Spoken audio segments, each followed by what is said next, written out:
just join us in our suffering, He carries us in our suffering. And He suffers with us. So we are never alone. Who among you here have watched the movie Fathers 2? Raise your hands. If you watched the movie Fathers 2. No one? Okay.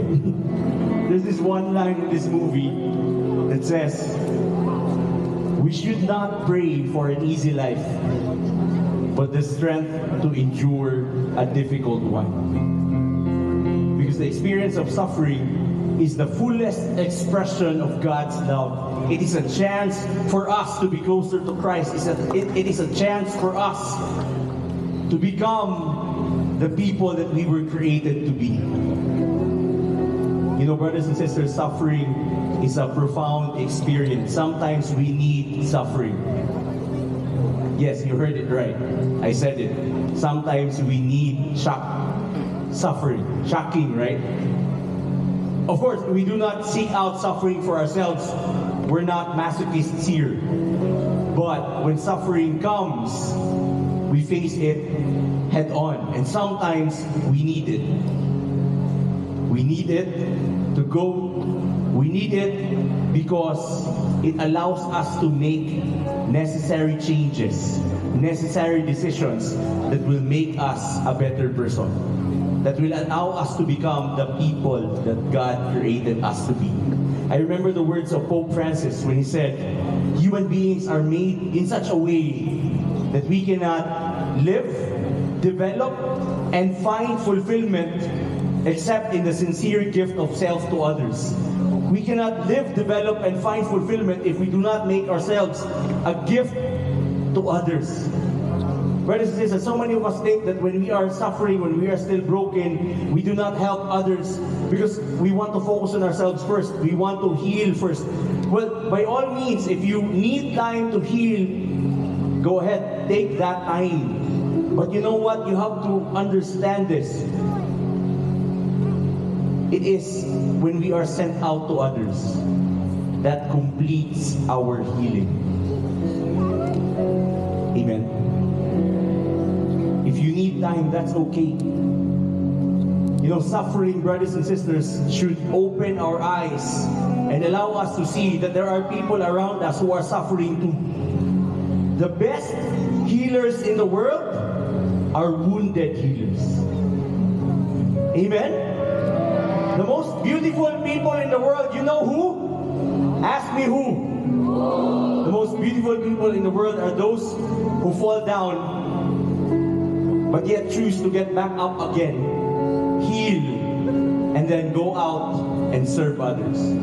Those are the most beautiful people in the world. Can you look at the person beside you? Are they beautiful? You know why they are beautiful? Ask me why. Because they understand the suffering that other people are going through. You know, brothers and sisters, allow me to share my story.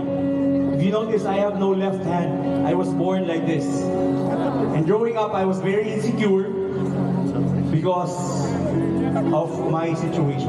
I hated myself. I did not like myself. And I was bullied a lot growing up. Bullied at school, bullied in our neighborhood. There is this one part of our neighborhood that I do not want to pass by. Because every time I pass by that area, I would get bullied. People there would call me names.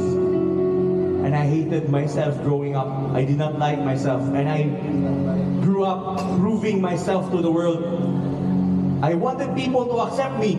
So every single group of friends, I would go into it. I just wanted people to accept me.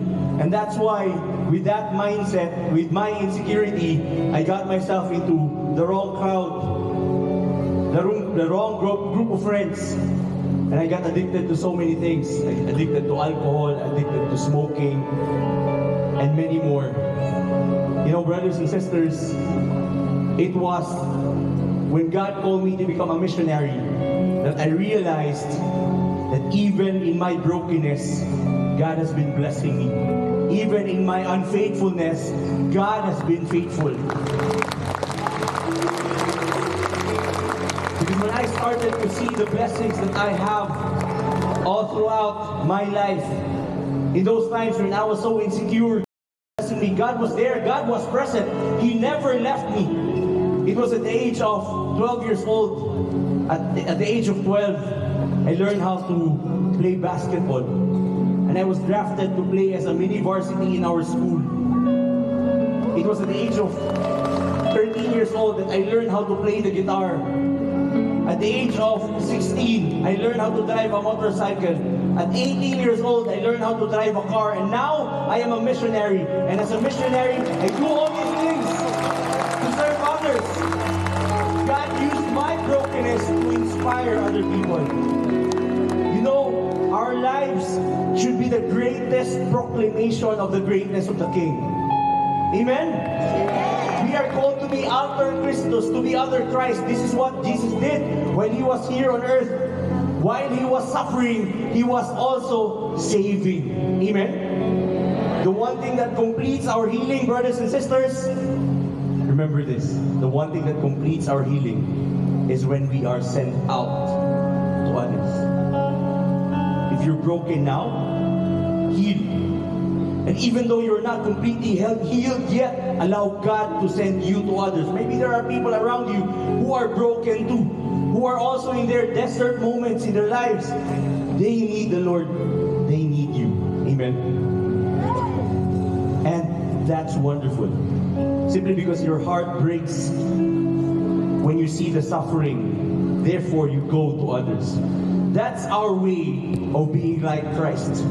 John the Baptist, when he was still here on earth, he was the voice. He wasn't the Messiah. He's the voice. Jesus was the Word. And today, it's still the same. We are the voice. Can you tell the person beside you, you are a voice? And we continue to proclaim. We continue to exalt. You know why? Because today, Jesus is still the Word. Amen?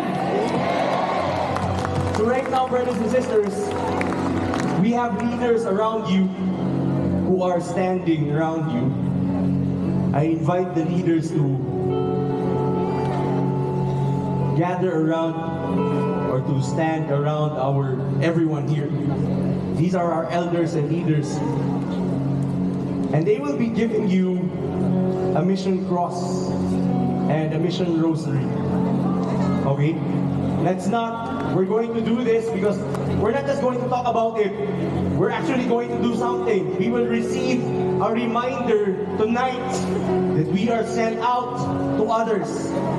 And once you receive this cross or rosary, brothers and sisters, hold it in your hand, hold it close to your heart. Okay? So our elders and leaders are here standing, ready to give you this mission cross and mission rosary. If you're a brother, approach a brother. If you're a sister, approach a sister. So go ahead, brothers and sisters. I invite you to do that right now. Well, actually, our leaders are already going around giving the rosaries and the cross. Once you receive it, hold it in your hand, brothers and sisters. Let this be our reminder. Go ahead. Go ahead, brothers and sisters.